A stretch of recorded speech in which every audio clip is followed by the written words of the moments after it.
This episode of Tighten Up the Podcast is brought to you by Hyperice, the leading provider of innovative technology for recovery, mobility, and improved performance. They help the Titans, and they can help you too. Be sure to catch their holiday savings at hyperice.com. Detroit, it's time to tighten up.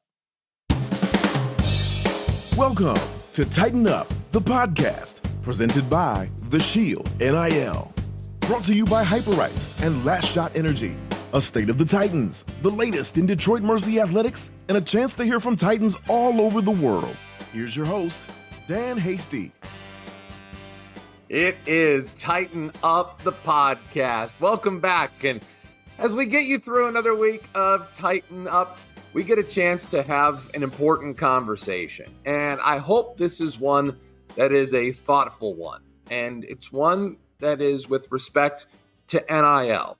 Of course, Tighten Up the Podcast is presented by the Shield NIL Collective, and this is a show that cannot be done without our friends at the Shield.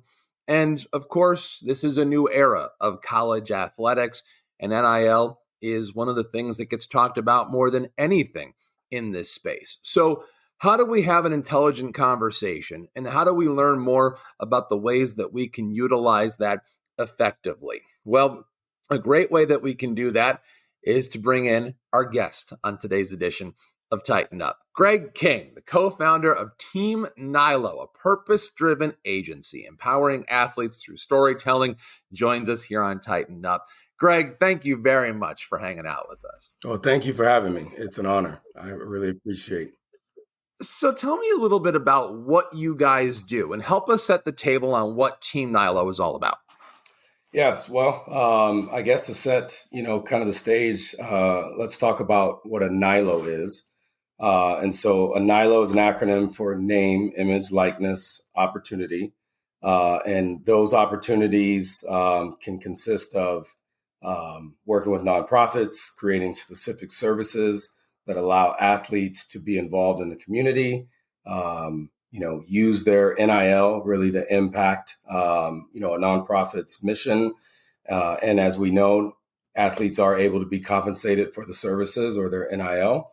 And so we started off working with collectives, nonprofits, and really just being this platform that engages the two and creates opportunities. And compliance was obviously a real big deal in the beginning. And so that is what a NILO is, but really it's the opportunity for athletes now to develop their brand. And what I mean by that is, when you think about a story and your why, that really is your brand. And so what we're tapping into now is at the heart of it is, who are these athletes outside of sports, and how can we bring more visibility around the impact that they have into the community to increase the overall engagement? What are some preconceived notions about NIL that Team NILO is trying to eradicate? So the first one, I would say pay to play is obviously something that, whether you like it or not, it is a business, and athletes, they provide a service, and they should be paid. But we're trying to take the light off that this is just pay to play. And what we're bringing light to is these athletes recognize they do have an influence, and they do want to be empowered to create change. And so I would say taking the light off, this is just paying athletes to come to the school, versus, hey, you know what? These are the young men and women representing your school. Here is the impact that these athletes are having. And so NIL has actually opened up the door for really more community engagement, more impact. And so I think that narrative change is certainly something that is happening, but at the level we're doing it and the magnitude and the authenticity, it truly is, okay, this is not just a check in the box, right? They are really, truly trying to develop something that is sustainable and lasting. And how do you find that? How do you get something that's sustainable? I mean, especially at the mid-major level, because there's a lot of fluctuation when you're talking about mid-major schools. Yeah. Well, let's take, there's a lot of nonprofit organizations, Make-A-Wish, the Mayo Clinic, they fundraise. And the model that we developed early on was we created multiple NILOs. It's just like a contract. If an athlete signs a contract, if a doctor signs a contract at the Mayo Clinic, they know that their research or their services are all intended to help the nonprofit advance their mission. And so when I think about a sustainable model, you have, corporate social responsibility money, social impact, philanthropists, you have a lot of people that may need a business write-off, whatever it is. That's the funding that we want to tap into, create these engagements, produce content that shows the impact that these NILOs are having, and then distribute that out so people can see, you know, something that is it's meaningful, right? And a lot of people that may not be fans may be connected to an athlete because of a cause or something they've went through. Take me through your interest and involvement and how this came about with Detroit Mercy. Yeah, it started off with actually a nonprofit. Reading is fundamental. They focused on early financial literacy. They had 5 cities that they were doing an event at a local elementary school. So they reached out to me and said, hey, we want to work with student athletes. We're going to be in Detroit. Can you help us? And so I will be very honest. I didn't even realize Detroit Mercy. Everyone heard about Oakland, but everyone knows Michigan State. I do have some relationships at Michigan, but Team NILO is all about local community, authentically aligning athletes with their community, not just, hey, here's the brand, and yes, let's go get that athlete to go, do something that they can earn money. So I reached out to the Detroit Mercy. I called every coach. Coach Colin Richardson was the one that picked up the phone. And I said, hey, I have, some money and I'd like to work with Detroit Mercy athletes. And so we were going to do the entire men's basketball team, but due to their class schedules, they are students first. I was able to work with Chase and Emmanuel, and then 3 of the women basketball players. And I actually did have Jace Howard from Michigan as a relationship through Jawan. He actually came down. And so the 6 of them, we went to Beacon Elementary School, K through second. It was an Amazon sponsored event that they were giving away books. And so Detroit Mercy student athletes, they read. Shantice, she was amazing. She read books. The rest of the athletes stood up and, held up signs that said yes and no. And everyone was loud, and it was tremendous because it was Emmanuel that came up to me afterwards or sent me a text and said, I wish things like this existed when I was growing up. And then I'll never forget, because it really, really hit hard of what a NILO and the impact it really can have, is Chase called me and said, hey, my aunt is a teacher, and she has over 600 books. Do you think I could bring those books and donate them? And so what started out as an opportunity has now led to opening the doors where this is sustainable. You have, athletes that say, now I want to do more just because I had that one opportunity. I remember you talking, we had a chance to chat before we went live here, and Ryan Callambay, another player on the men's basketball team, he's got a brother that's got a backstory as well. And we also are going to have him on the show because there's something that really ties into, and a chance that we'll have to kind of tie it in with him later on this season. But you mentioned it. I'll let you tell the story because you brought it up. But Ryan has something that's obviously near and dear to his heart. Yeah. And this one, I knew this was different. So Tuesday when we got there, I think it was Wednesday, we started filming, or it was actually Tuesday. One of my whys behind what I do, and the intentionality, is my son was born with a congenital heart defect called hypoplastic left heart. So what that meant for people that don't know, it's rare. 1 out of 10,000 kids are born with this. It's a 3-step surgery process. And so at day 5, he had open heart surgery. Greg Olson's son, Austin, is one of the more known that's had a heart transplant. So part of the reason why I'm very intentional on these engagements is because while my son was born with what I say is a blessing, I don't want people to look at him like he's disabled. And so he loves sports. Athletes have a big influence in his life, but I don't want to just box check because Jaden would want a bigger relationship. And so when I met Ryan, he was the first story that it was like, what's your why? Right? Why do you do what you do, Ryan? And so he talked about his older brother is his best friend. And in 11th grade, he had a scholarships and found out that he had an enlarged heart. And so that enlarged heart actually led to a transplant. And so I knew as I was asking him questions, I could see visibly what he was thinking about when he was sharing, because I've seen my son and I know his brothers, what they went through. And so that opened up can you share more? And so as he shared more about how hard and difficult that was on his family, he said, why I have a chip on my shoulder is, one, I wasn't heavily recruited, but two, I'm playing my brother, for my brother.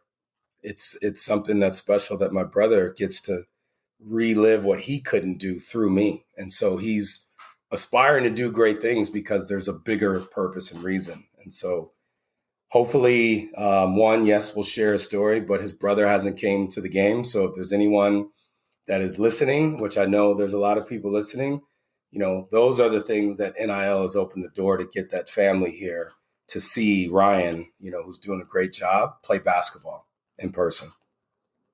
That's one of the ways that you can help affect things happening for the good. I've also seen some of the other ways that you help create content. And if you can, speak to some of the other ways that you guys put content together. So storytelling, people here talk about storytelling. And so, again, everything we do is very intentional and at the heart, and it's relationship driven. So when we do an individual athlete story, we spend time. So Orlando Lovejoy, Bryce Harris at Howard, who are these athletes? Not their interview, not their court, but who are they? Because everybody goes through something. Everyone has some type of story, family impact or something. And so the first few days we spend time just observing, seeing how Orlando interacted with his team. We went and interviewed family members, elementary school teachers, to really give us a picture, right, of who this young man or this athlete is. And so through observing and gathering a lot of intel, and then finally being able to sit down with Orlando and ask him questions around his why, his upbringing, why 313 is on his arm, what does that mean to you? And why do you play this game the way that you play? Because everyone sees the dog on him on the court, but he's got this infectious love and spirit. And so spending that time and allowing us to see and observe him, we captured, I think, which will be a very compelling story of people seeing Orlando and why, he really represents 313 and he represents Detroit Mercy from an academic standpoint. So it's really around time. And when you spend time and really get to know someone at the heart of who they are and what all goes into their name, image, and likeness, that's when you can capture at the heart of who these kids really are. It sort of has another layer to it when you talk about a team that won one more basketball game than you and I did last year. So, you mentioned that you got to have a little dog in you. Well, there's also a little underdog in this situation, isn't there? Absolutely. Every young man we talked to on that team, Miles, growing tall, not being able to dunk a ball early on in high school. And I'm like, I don't think anyone's talking about him now because he's got hops from, TJ Nadeau, Grant, all these kids that can play, But what they have is they have this camaraderie in a very short span of time. People hopefully realize that NIL, whether it's the transfer portal or you may get a year before a kid is, called from another school. So to come together and have fun, but they come in and they work. And, I think they're one of the top teams in rebounding against top teams in the country.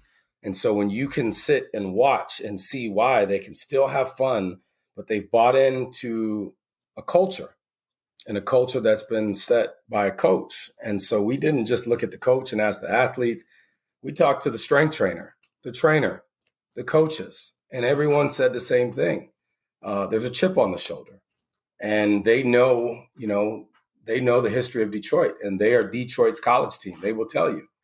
And so I think it's just this, we aren't happy with a few games. We expect this. We want to be visible, but we know we have some work to do. And so when they come into practice, I try to get them to liven up. And they said, this is just who we are. We are here to work. And, they still have fun, but they're out to prove something special, without a doubt. This episode of Tighten Up the Podcast is brought to you by Last Shot Premium Hydration, the official hydration drink of Tighten Up. Their revolutionary formula is packed with vitamin B12 and 0 grams of sugar. It helps the Titans hydrate, replenish, and recover.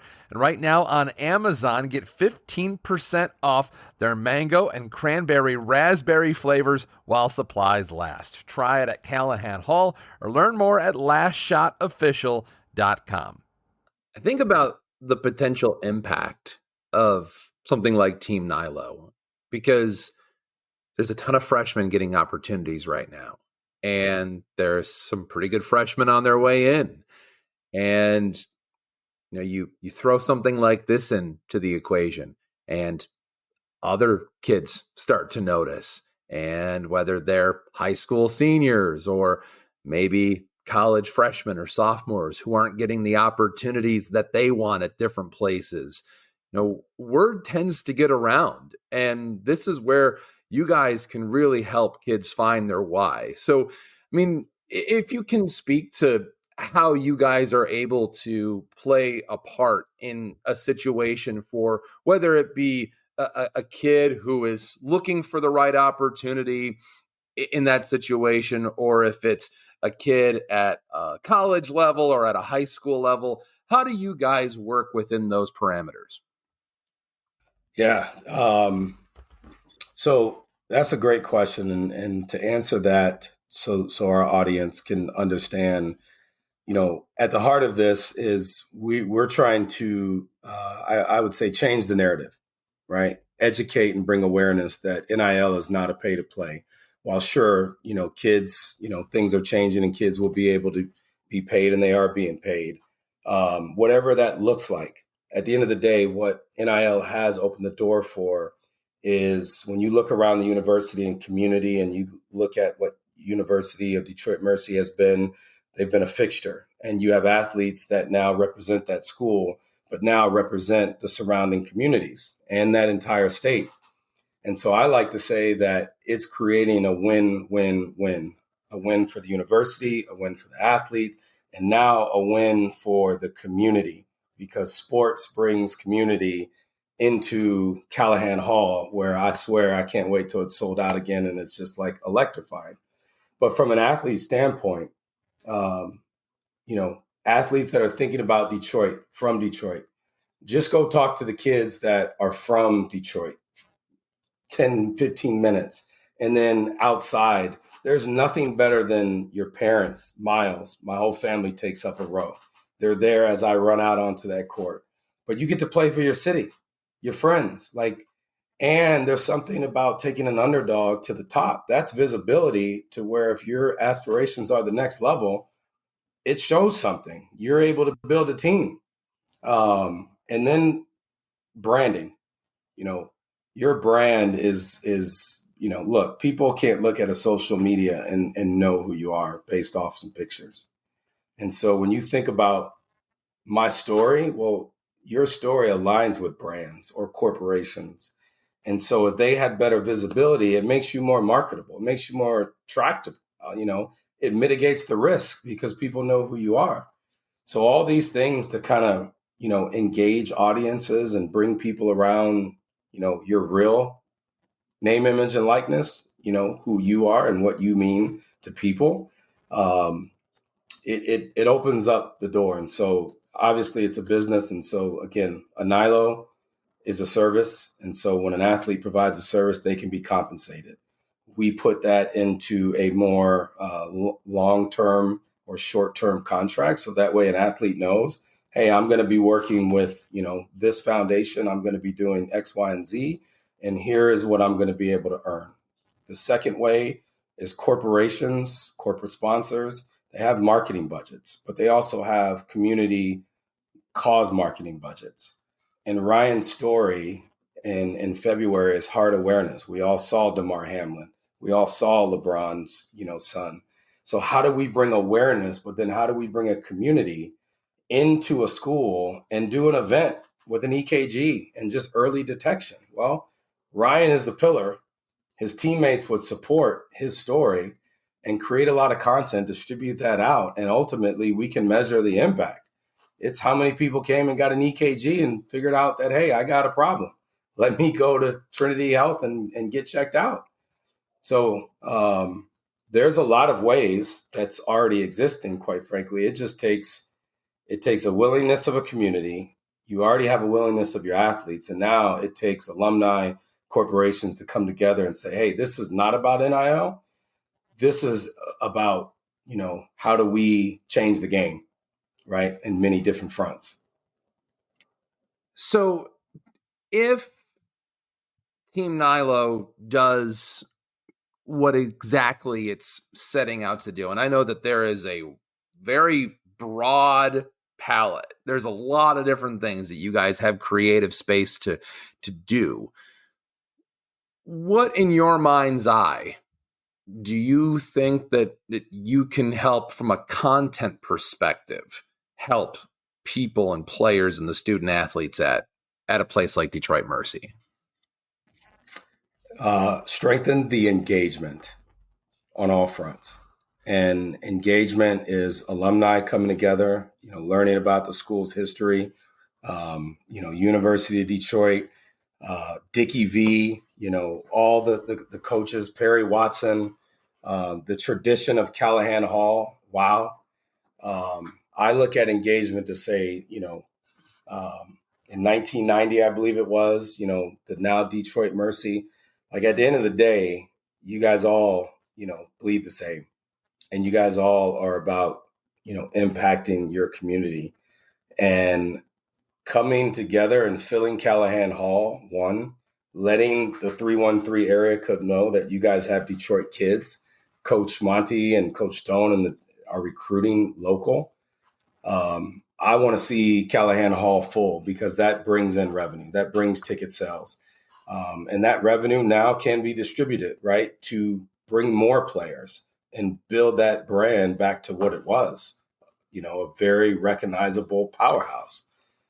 Doing it the bad boy way, like the Detroit Pistons. And so I think if you can do that, meaning increase the engagement and the buy-in, everything else works itself out from an economic and business standpoint of how do we actually become competitive and be the top team in the Horizon League and go to the dance. And you know what else it would bring? A lot of volume. That building gets ridiculously loud when that team is playing its best basketball. It is unreal. I don't know what it is about the old bones of that building, but that place has better acoustics than any building that you have ever been in when it gets loud. It is crazy in that place.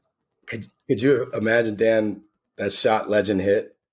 And that, again, from a team standpoint, we're all about the Team NILO. It takes an entire team. And I think what you guys have is that entire team recognizes that we need each other. And Orlando said, hey, I trust my coach. And he drove down and kicked out and Legend was there. And just imagine, Legend hits that shot in a sold out crowd. It's electrifying. It's what basketball and college sports in college basketball is all about. We want to see, I live in Dallas, we want to see the Detroit Mercies make a comeback and win. How can people get involved when it comes to being a part of aiding what you guys are trying to accomplish and being a part of this to collaborate with you?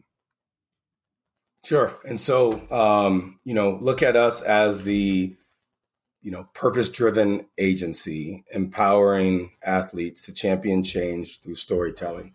And so we work directly with the Shield. And so, I know people think about a collective and it gets a bad rap. Rick Neaton, has been nothing but a blessing of one, giving us an opportunity to increase that engagement. But he cares, everyone I've met, they care. And I think, again, it just takes a creative eye to change the narrative. And hopefully that's what we're going to do. But, please reach out to the Shield. You can reach out, to Team NILO. But again, I work with the Shield, however people want to facilitate it. But hey, we can do cause marketing campaigns. We can produce individual stories. We can distribute that content to really amplify the impact of the brand. And let's just bring people together around sports and around a school and around these kids and win. You can find them on social media. You can follow them on X at the Team NILO. Greg King joining us on this edition of Tighten Up the podcast. He is the co-founder of Team NILO, that purpose-driven agency empowering athletes through storytelling. I want to give you the last word on this, Greg, because I would assume that there's something that I want to make sure that you're able to say about whether it be Team NILO, about Detroit Mercy, about the opportunity, a message you want to leave to impart on the people listening to this conversation. If there's anything left to say, I want to give you the floor before we wrap this up. There are stories inside of that locker room, inside of every locker room, every student athlete. My goal is I want to share every student athlete at that school's story, starting with men's basketball. I've gotten to know a few of those young men, and they have some compelling stories. And so help me and Team NILO to tell the stories of the athletes at Detroit Mercy. And with those stories, we're already connecting Orlando to some opportunities to then further the impact, around things that he is passionate about in his community. And so by partnering with us, we can help mitigate the risk. We can make it easy to amplify your brand. Velvet Peanut Butter, I know, is coming back. At the end of the day, yes, this is business, and we understand that. But at the end of the day, this is an impact that these athletes want. I repeat, they want to be empowered to be the change. And this generation is primed to do it. And so we can win in sports, we can win in the community. And these kids will know that, hey, people are behind them and they support, what they're doing in the classroom and on the court and in the community. So let's change the game. Again, you can find that website, www.teamnilo.com. Greg King, thank you very much for jumping on with us today, for partnering with the Shield, and for providing us with some of the expertise you guys have. A pleasure. Looking forward to doing this more often with you guys. Thank you very much for spending the time. The brand is back. As they said, the brand is back. Detroit Mercy Basketball. Thank you, Dan. It's been a pleasure. And that was Greg King of Team NILO. And we hope you enjoyed this conversation, and hopefully it sheds a little more light on what has evolved in the NIL space. My thanks to Greg King, and my thanks to our friends at the Shield NIL Collective for helping us have a very important conversation on this edition of Tighten Up the podcast. We'll be back with more conversations later in the week. Again, thanks for listening, and thanks for everyone who makes these podcasts possible. And I'll check in with you Titans of Industry next time. Thank you for listening to another episode of Tighten Up, the podcast. Join our community at The Shield on theshieldnil.org and follow us on X and Instagram at The Shield NIL.